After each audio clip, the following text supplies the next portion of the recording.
السلام علیکم ورحمۃ اللہ وبرکاتہ۔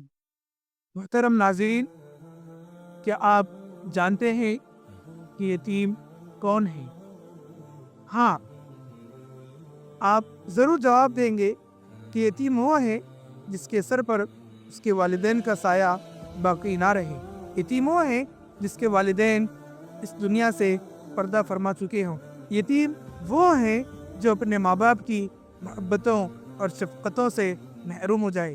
ہاں، ضرور وہ شخص یتیم ہے اور شرعی اور عرفی اعتبار سے بھی وہ یتیم ہے، لیکن ناظرین، ہم آج آپ کے سامنے ایک ایسے یتیم کے بارے میں بتا رہے ہیں کہ جو تربیت سے عاری ہو، جو تربیت سے خالی ہو، اور جو اخلاق سے اور اچھی عادات سے اور گڈ اور بیسٹ کیریکٹر سے خالی اور محروم اور کیریکٹر لیس ہو، جس کے متعلق حضرت علی رضی اللہ تعالیٰ عنہ کا فرمان ہے کہ لیس الیتیم من مات والدہ ان الیتیم یتیم العلم والادب، کہ یتیم وہ نہیں ہے کہ جس کے ماں باپ کا سایہ اس کے سر سے اٹھ گیا ہو۔ یتیم وہ نہیں ہے کہ جو اپنے ماں باپ کی شفقتوں اور محبتوں سے محروم ہو گیا ہو۔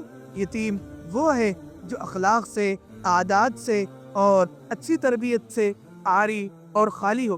لہٰذا ناظرین، ہم اپنے بچوں کو یتیم اپنے حیات میں نہ بنائیں، بلکہ ہمارے اپنی شفقت عقیقی، محبت عقیقی کا ثبوت دیں اور اپنے بچوں کی اعلیٰ ترین اور بہترین تربیت کر کے یہ ثبوت دیں کہ ہم ان کے زندہ والدین ہیں اور ہمارے بچے اخلاق کی ایک مثال اور نمونہ ہے۔ اللہ تعالیٰ سے دعا ہے کہ اللہ تعالیٰ ہمیں اپنے بچوں کی صحیح تعلیم اور تربیت کرنے کی توفیق عطا فرمائے، اور حقیقی معنی میں جس کو حضرت علی رضی اللہ تعالیٰ عنہ نے یتیم کہا ہے، ایسے یتیم اور لاوارث اور بے سہارا اپنی اولاد کو چھوڑنے سے ہم سب کی حفاظت فرمائے۔ اللہ تعالیٰ توفیق عمل عطا فرمائے۔ وآخر دعوانا الحمدللہ رب العالمین۔